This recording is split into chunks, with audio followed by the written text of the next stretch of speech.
Hi hello good evening. Vishnu ശാലിനിയുടെ പുതിയ ഭാഗമാണ് പറയുന്നത്. അങ്ങനെ നമ്മുടെ സത്യാമ്മയുടെയും വിഷ്ണുവിൻ്റെയൊക്കെ ഹോട്ടലായ വിഷ്ണു ലോകത്തിൻ്റെ 70th ഇയർ ആനിവേഴ്സറി ഉദ്ഘാടനം നടത്തുന്നതിനായിട്ട്, ഉദ്ഘാടനമല്ല അതൊരു ചടങ്ങായിട്ട് അവർ നടത്തുന്നതിലേക്ക് 6 വർഷം കൊണ്ട് അവിടെ മറ്റൊന്നും അവർ ചെയ്യുന്നില്ലായിരുന്നു.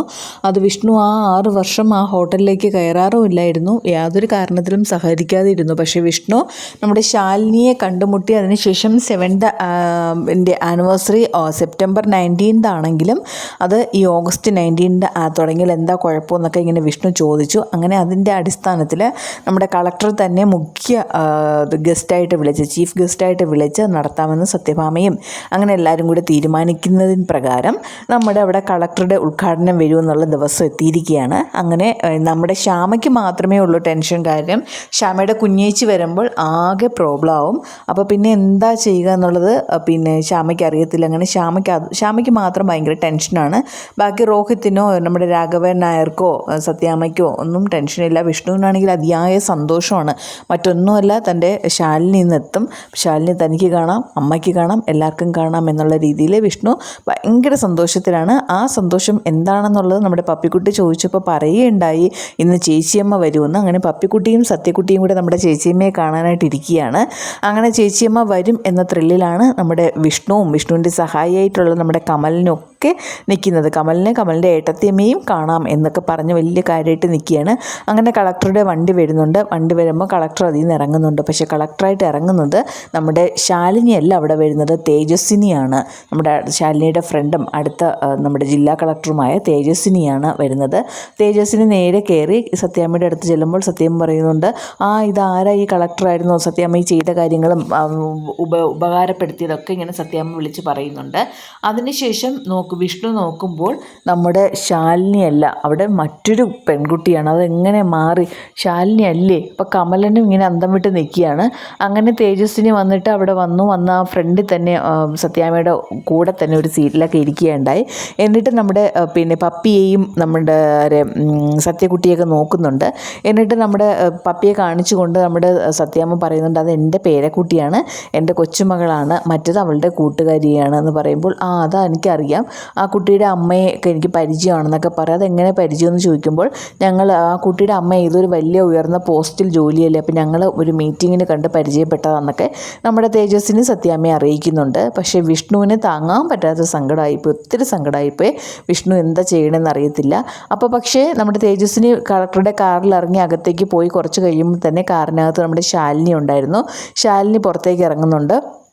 ഇറങ്ങി നേരെ നമ്മുടെ സാരിയുടെ മുന്താണിയൊക്കെ എടുത്ത് തലയിലിട്ട് ആരും അറിയാത്ത രീതിയിൽ ചെന്ന് ആ സദസ്സിൽ ഏറ്റവും ബാക്കിലൊരു സീറ്റിൽ ശാലിനി ഇരിക്കുന്നുണ്ട്. പക്ഷേ ശാലിനി നമ്മുടെ വിഷ്ണുവിനെയാണ് നോക്കുന്നത്. വിഷ്ണു കുറച്ച് നേരമൊക്കെ അവിടെ നിന്നിട്ട് പിന്നെ വിഷ്ണു അങ്ങ് മാറിപ്പോവുകയാണ്. അപ്പോൾ ശാലിനി വിഷ്ണുവിനെ നോക്കിയൊക്കെ നിൽക്കുകയാണ്. എന്നിട്ട് ഈ സത്യക്കുട്ടിയുടെയും പപ്പിക്കുട്ടിയുടെയൊക്കെ ഓരോ പരിപാടികൾ കാണിക്കുക, അവർ പാടുന്നതും പിന്നെന്താ ഡാൻസ് ചെയ്യുന്നതൊക്കെ ഇങ്ങനെ കാണിക്കുന്നതിലേക്കായിട്ട് സ്റ്റേജിൽ നിൽക്കുമ്പോൾ തന്നെ നമ്മുടെ പിന്നെ തേജസ്വിനി പറയുന്നുണ്ട്, ഇവരുടെ അമ്മയും അച്ഛനും തമ്മിൽ അകന്നാണ് ജീവിക്കുന്നതെന്നൊക്കെ. അതെന്താ അങ്ങനെ? അകന്നൊന്നും അല്ല, പക്ഷേ ആ അമ്മയ്ക്ക് ഇങ്ങനെയുള്ള മരുമക്കളെ ഇപ്പോൾ കിട്ടാൻ നല്ല പ്രയാസമാണ്. പക്ഷേ നമ്മുടെ സത്യയുടെ അമ്മ കണ്ടോ, സ്വന്തം സ്വന്തം അമ്മായിയമ്മയ്ക്ക് വേണ്ടി മകനെ വരെ മാറ്റി നിർത്തി അമ്മയും മകനും ഒരുമിച്ച് കഴിഞ്ഞോട്ടെ എന്നുള്ള രീതിയിലൊക്കെ നിർത്തിയിരിക്കുകയാണ്. ഇങ്ങനെയുള്ള മരുമക്കളെ ഇനി കിട്ടാനൊന്നും പോണില്ല എന്നൊക്കെ നമ്മുടെ സത്യഭാമ തേജസ്വിനിയോട് പറയുന്നുണ്ട്. അപ്പോൾ തേജസ്വിനി പറയുന്നുണ്ട്, നമുക്ക് അവരൊന്ന് ഒരുമിപ്പിക്കാമോ? അതിനെന്താ, പക്ഷേ എങ്ങനെ കണ്ടുപിടിക്കുമെന്ന് ചോദിക്കുമ്പോൾ തേജസ്വിനി പറയുന്നുണ്ട്, ഈ കുട്ടിയുടെ അമ്മ, നമ്മുടെ സത്യയുടെ അമ്മ എവിടെയോ വന്നിട്ടുണ്ടെന്ന് പറയുന്നിട്ട് ഞാനൊന്ന് നോക്കട്ടെ എന്ന് പറഞ്ഞ് നമ്മുടെ തേജസ്വിനി എഴുന്നേറ്റ് ബാക്കിലേക്ക് നോക്കുമ്പോൾ ആ സീറ്റിൽ നമ്മുടെ ശാലിനിയെ കാണുന്നില്ല. അപ്പോൾ കാണാത്തതുകൊണ്ട് വീണ്ടും അവിടെ അങ്ങ് ഇരിക്കുന്നുണ്ട്. എന്നിട്ട് ശാലിനി അവിടെയെല്ലാം നോക്കിയതിന് ശേഷം പിന്നെ ശാലിനി കുറച്ച് കഴിഞ്ഞ് നമ്മുടെ വിഷ്ണു അകത്തേക്ക് വരുമ്പോൾ അതിനൊപ്പം ഈ ഇപ്പുറത്തെ സൈഡിലേക്ക് നമ്മുടെ ശാലിനിയും കൂടെ വരുന്നുണ്ട്. എന്നിട്ട് ആ ആങ്കറായിട്ട് നിൽക്കുന്ന ആ കുട്ടി പറയുന്നുണ്ട്, നിങ്ങൾക്ക് ഏറ്റവും കൂടുതൽ ഇഷ്ടം ആരെയാണെന്നുള്ളത് പപ്പിക്കും സത്യയ്ക്കും ഇഷ്ടവും ചോദിക്കുന്നുണ്ട്. അപ്പോൾ നമ്മുടെ പപ്പി പറയുന്നുണ്ട്, എനിക്ക് എൻ്റെ അച്ഛൻ, അമ്മ, അച്ഛമ്മ, അച്ചച്ചൻ ഇവരെയൊക്കെ ഭയങ്കര ഇഷ്ടമാണ്, എന്ന് നന്നായിട്ട് ലാളിക്കും കൊഞ്ചിക്കും എല്ലാം ചെയ്യും. പക്ഷേ ഇതിനേക്കാളൊക്കെ എനിക്ക് ഏറ്റവും വലിയ ഇഷ്ടം എൻ്റെ വല്യച്ഛനെയാണ്. വല്യച്ഛൻ വല്യച്ഛനാണ് എന്നെ കിടത്തി ഉറക്കി പാട്ടുപാടി കഥ പറഞ്ഞൊക്കെ തന്നെ എന്നെ ഉറക്കുന്നത്. അതുകൊണ്ട് വല്യച്ഛനെയാണ് എനിക്ക് ഏറ്റവും ഇഷ്ടം എന്നൊക്കെ നമ്മുടെ പപ്പിക്കുട്ടി പറയുന്നുണ്ട്. അപ്പോൾ അതേപോലെ തന്നെ നമ്മുടെ സത്യയോട് മൈക്ക് ഹാൻഡ് ഓവർ ചെയ്തിട്ട് ചോദിക്കുന്നുണ്ട് ഇതേ ചോദ്യം. അപ്പോൾ നമ്മുടെ സത്യ പറയുന്നുണ്ട്, എനിക്ക് പപ്പി പറഞ്ഞതുപോലെ തന്നെയാണ്, എൻ്റെ അമ്മ തന്നെയാണ് എന്നെ കുളിപ്പിക്കുന്നത് എല്ലാം ചെയ്യുന്നത്, എൻ്റെ അമ്മ തന്നെയാണ് എൻ്റെ ലൈഫ്.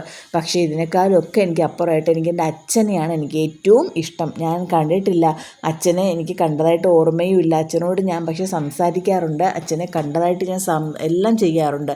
പക്ഷേ ഈ ലോകത്തിലേക്ക് വെച്ച് എനിക്ക് ഏറ്റവും ഇഷ്ടം എൻ്റെ അച്ഛനെയാണെന്നൊക്കെ നമ്മുടെ സത്യ പറയുമ്പോൾ നമ്മുടെ വിഷ്ണുവും ശാലിനിയൊക്കെ അറിയാതെ കരയുന്നുണ്ട്. ശാലിനി ഇങ്ങനെ അന്തം വിട്ടൊക്കെ നോക്കുന്നുണ്ട്.